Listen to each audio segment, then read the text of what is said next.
Today on In the Woodyard, it's a cleanup day, the unglamorous stuff that needs to be done. Here we go. So a couple days ago, Bert emptied out our bin. All the debris that we collect throughout the year gets put into these bins, this bunker that he built, so we can scoop it up, and then he takes it way back into the woods.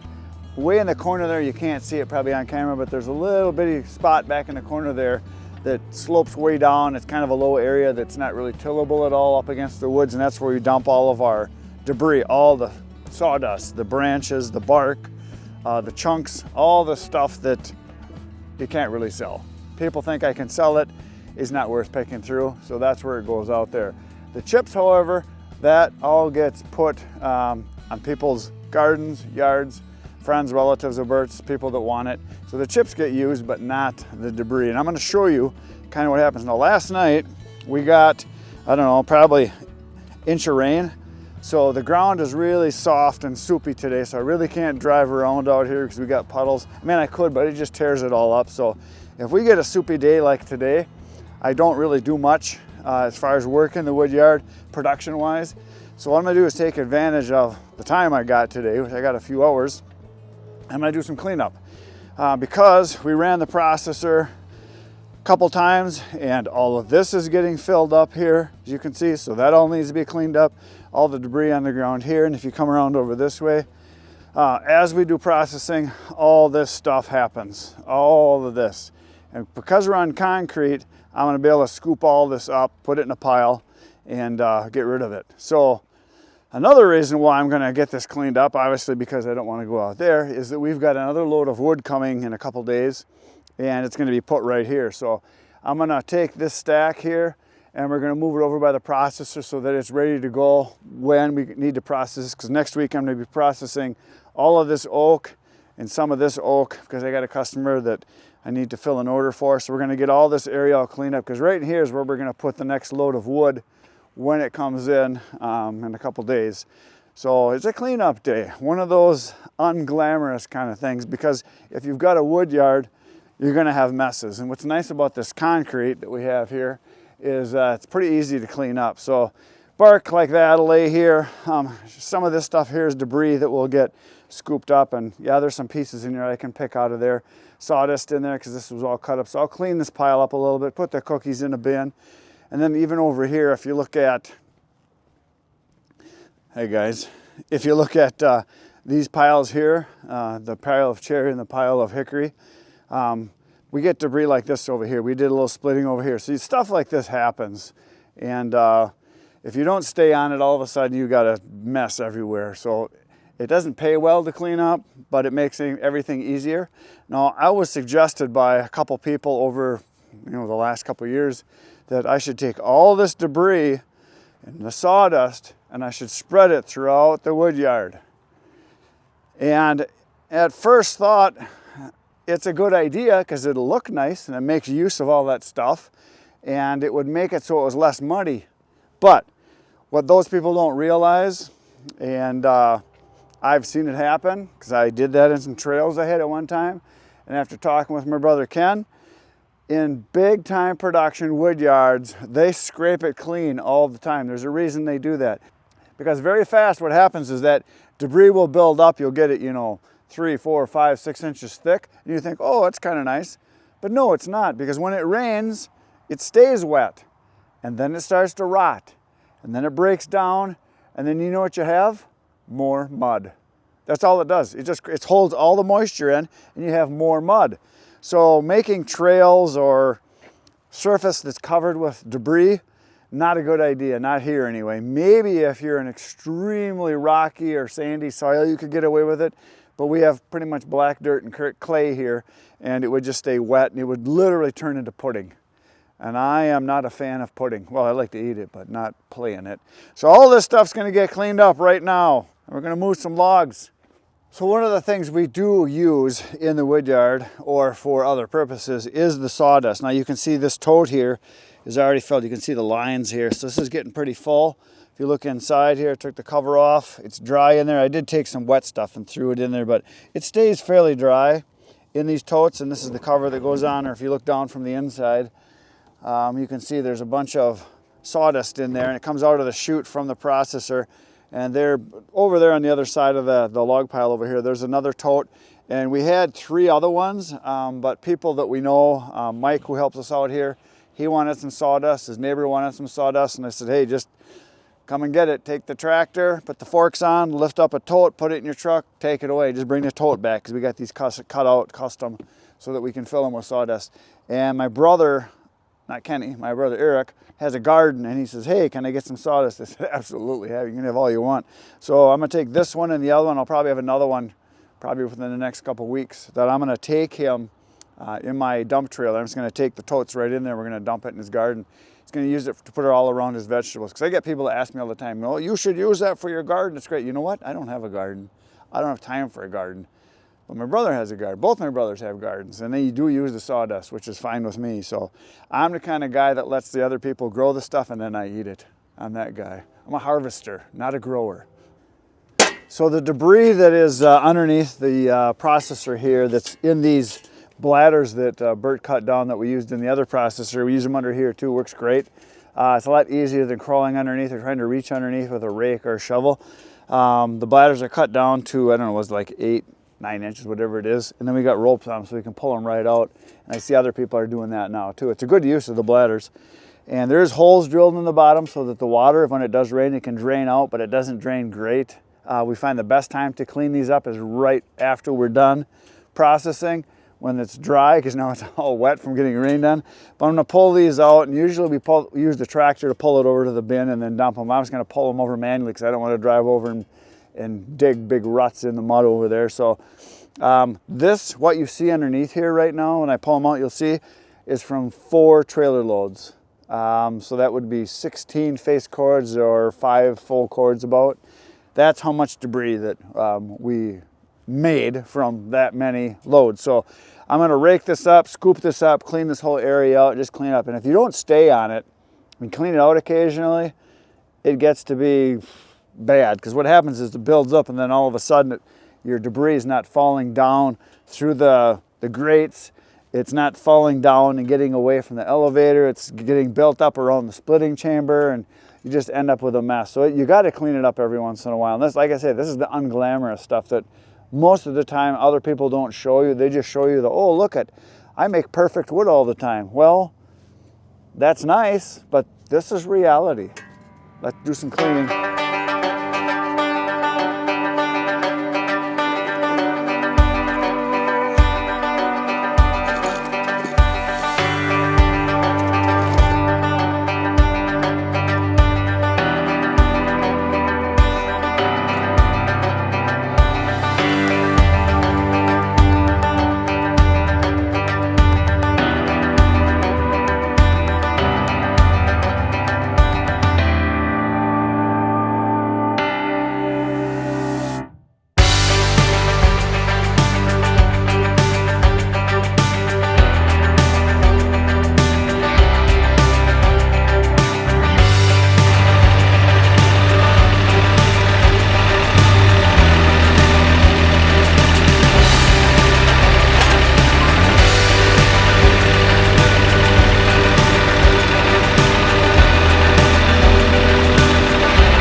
There we go. Today's cleansing is complete. I got cleaned up under the machine, dragged I think 4 totes full.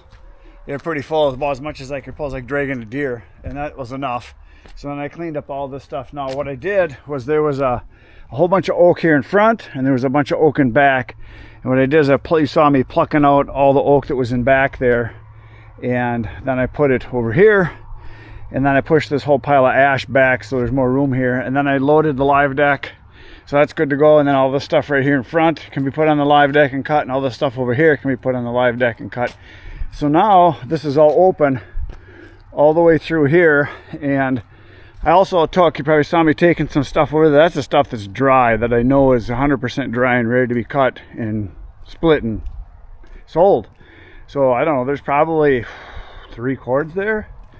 Let me go look and see how much there is. I know this stuff was stuff that I hit in the processor and it was bone dry, so I kicked it back out. Yeah, could be 3, I don't know. So I didn't get this cleaned up, but I'm gonna cut this stuff up probably next and then get it split, and then that'll be ready to be sold. And then I pushed all the debris down over here because, like I said, I don't want to drive out there because it's pretty soft. And so I just got a pile here. I moved these logs over here. You saw that? These are the ones that were cut from live trees. So they're going to be really, really green. And, well, some of them are dead, but I can just tell they're going to be wet as far as being not dry like the other stuff. So I just put these over here. I call it the naughty pile. And then this pile here, I'll scoop that up and take it back into the bin, or the bunker. That's the word, the bunker eventually. And now this is all wide open. So in a couple days, we're going to have a load be coming in, and I'll have them put it right over here. It's going to be a load of maple, hard maple. And I got two actually ordered. I might order a third because my big bin that I have back there originally had 5 full cords of maple in it. And we're down to, 5 full truckloads. So about 60 cords of hard maples in there. And we're down to about 1 truckload, maybe a dozen or so full cords left. And that'll sell. And then I'm going to clean that all up, and then we're going to process the new stuff right into there. That is the plan. And then once this dries up, we can start working. We've got lots to do, obviously. I'll show you over here. We've got a lot of tree service wood that we're going to be knocking down. That's going to be happening over the next couple of weeks because we want to get this all cleaned up. We got all that maple over there, and there's some variety of stuff in there. There's some ash and maple, all this here, and a lot of this smaller stuff will run through the RS-17, and then a lot of this really big oak and ash and beech will be run through 17 VS. And then this right here is all cottonwood, and that's going to go in one of the bunkers over there. But this stuff is pretty big, as you can see. These are 400 pounders, and there's lots of it to do. All of this needs to be done, and I'm sure there'll be more coming. We get tree service wood every once in a while, and then Jason gives us wood. A couple big ones there that he gave me the other day, and lots of stuff here to clean up. But it's just mushy everywhere out here, and I don't really want to drive around out here today. So I got cleaned up what I could. It was a good project to do on a not so perfect day. And there's rain coming. We're supposed to get a bunch more tonight. And then in 2 days, 3 days, it's supposed to rain a lot. So I'm going to have a good day tomorrow. Hopefully you're going to come back, and we're going to do some splitting tomorrow. That's kind of my plan, is I want to get a bunch of this stuff, start working on this. Bert said he's going to come out tomorrow too, and we're going to work on this. So that'll happen tomorrow morning, 5:30 a.m. You're going to be here. I'm going to be here waiting for you. You better show up. That's all I got for today, folks. Good night, Irene.